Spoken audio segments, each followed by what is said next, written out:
তৃণমূল মুখপাত্র কুণাল ঘোষ মিঠুন চক্রবর্তীকে গ্রেপ্তারের দাবি জানালেন। রোজ ভ্যালি কাণ্ডে তিনি জড়িত এই সন্দেহে, অর্থাৎ তিনি সাংবাদিকদের কাছে নথি দেখালেন এবং নথি দেখিয়ে তিনি দাবি করলেন যে মিঠুন চক্রবর্তীকে অবিলম্বে কাস্টাডিতে নিতে হবে এবং তাকে জিজ্ঞাসাবাদ করতে হবে, কারণ রোজ ভ্যালির গৌতম কুণ্ডুর সঙ্গে তার ফিনান্সিয়াল ডিলের একটি নথি দেখান এবং তিনি দাবি করেন যে এই কারণেই তিনি হয়তো তৃণমূলের রাজ্যসভার যে মেম্বারশিপ ছেড়ে তিনি বিজেপিতে জয়েন করেছেন। অর্থাৎ বিজেপিতে জয়েনিংয়ের যে মূলে যে এই সমস্ত কেলেঙ্কারিগুলো রয়েছে সেটাই তিনি কুণাল ঘোষ স্পষ্ট করলেন সাংবাদিকদের সামনে।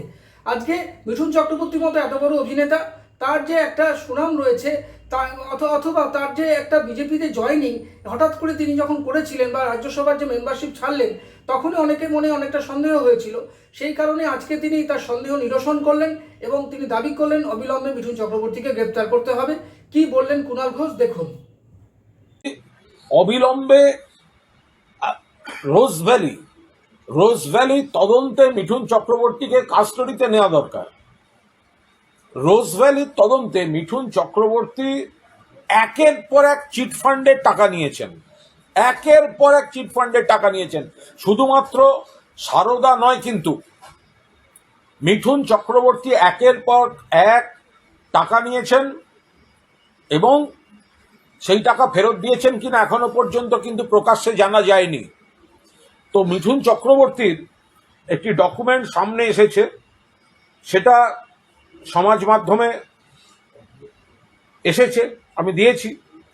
পরিষ্কার কথা হচ্ছে যে মিঠুন চক্রবর্তী তিনি রোজ ভ্যালির সঙ্গে তার একটা সংস্থা, মিঠুন চক্রবর্তীর সংস্থা পাপারাজ্জি প্রোডাকশন, রোজ ভ্যালির সঙ্গে চুক্তি করেছে এবং এটা কিন্তু অভিনেতা হিসেবে পারিশ্রমিক নয়, এটা কিন্তু একটা ব্যবসার অংশীদারির নথি সামনে এসেছে এবং এটায় সই করছেন মিঠুনের স্ত্রী যোগিতা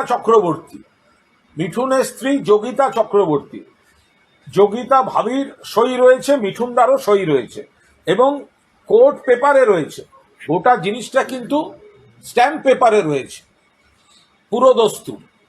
এখানে রোজ ভ্যালির সঙ্গে তার একটা চুক্তি হয়েছে 2,25,00,000 টাকার কিছু প্রজেক্টের, এবং মিঠুন চক্রবর্তী তারও তিনি উইটনেস হিসেবে, অর্থাৎ সই করেছেন গৌতম কুণ্ডু। কে গৌতম কুণ্ডু? রোজ ভ্যালির মালিক, তিনি এবং যোগিতা চক্রবর্তী সই করেছেন। উইটনেস হচ্ছে, ওয়ান অফ দ্য উইটনেসেস হচ্ছে মিঠুন চক্রবর্তী, তারও সই রয়েছে। যোগিতা চক্রবর্তী, মিঠুন চক্রবর্তী দুজনের সই রয়েছে। যদি এই নথি ঠিক হয় তাহলে তো রোজ ভ্যালি কাণ্ডে মিঠুন এবং যোগিতা চক্রবর্তী দুজনকে অবিলম্বে জেরা করা দরকার। যদি নথি ঠিক হয় তাহলে মিঠুন চক্রবর্তী এবং যোগিতা চক্রবর্তী দুজনকে একসঙ্গে জেরা করা উচিত, কারণ এটা একেবারে ব্যবসায়িক চুক্তি। রোজ ভ্যালির সঙ্গে ব্যবসা করেছিলেন, একটা তাদের ইনভেস্টমেন্ট আছে। প্রশ্ন এক, এটা সত্য না সত্য নয়? যদি সত্য হয় তাহলে মিঠুন চক্রবর্তী এবং যোগিতা চক্রবর্তীকে অবিলম্বে জেরা করা উচিত, মিঠুন চক্রবর্তীকে কাস্টডিতে নিয়ে জেরা করা উচিত। 2, তাহলে রোজ ভ্যালির সঙ্গে এটি কি একমাত্র, না আরো ফিনান্সিয়াল ডিল ছিল?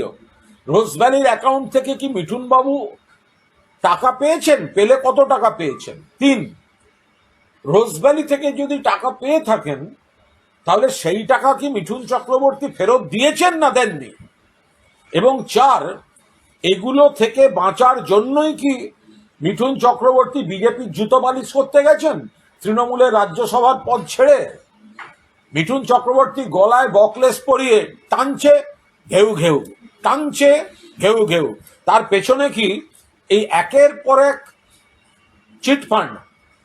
আগের দিন সারদা নিয়ে বলেছি, আজ রোজ ভ্যালি তুললাম, এরপরে আরো আসবে।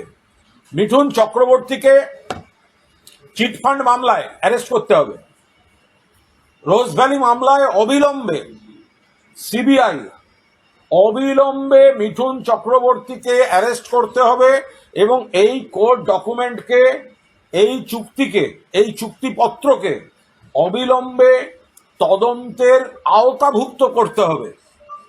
এই চুক্তিপত্রকে অবিলম্বে তদন্তের আওতাভুক্ত করতে হবে। মিঠুন চক্রবর্তী একের পর এক চিটফান্ড তাদের কাছ থেকে উপকৃত। তো ফলে মিঠুন চক্রবর্তীকে চিটফান্ড কাণ্ডে গ্রেফতার করে জিজ্ঞাসাবাদ করতে হবে এবং রোজভ্যালি কাণ্ডে স্পেশালি এই ডকুমেন্টটাকে তদন্তে ইনক্লুড করে এটাই কি একমাত্র, না আরও আছে, আরও থাকলে কত টাকা, টাকা থাকলে ফেরত হয়নি কেন, বা ফেরত হয়ে থাকলে কবে হয়েছে, কত টাকা, এগুলো জনসমক্ষে আনা বিশেষভাবে প্রয়োজন। নইলে ওকে ওই গলায় বকলেস বেঁধে ফালতু এখন ঘেউ ঘেউ করিয়ে বেড়াবে বিজেপি। আমাদের ভিডিও ভালো লাগলে লাইক ও শেয়ার করুন, কমেন্ট সেকশনে গিয়ে জানান আপনাদের মতামত। আরও ভিডিও পেতে চ্যানেলকে সাবস্ক্রাইব করুন। প্রতি মুহূর্তে খবরের আপডেট পেতে প্রেস করুন বেল আইকন।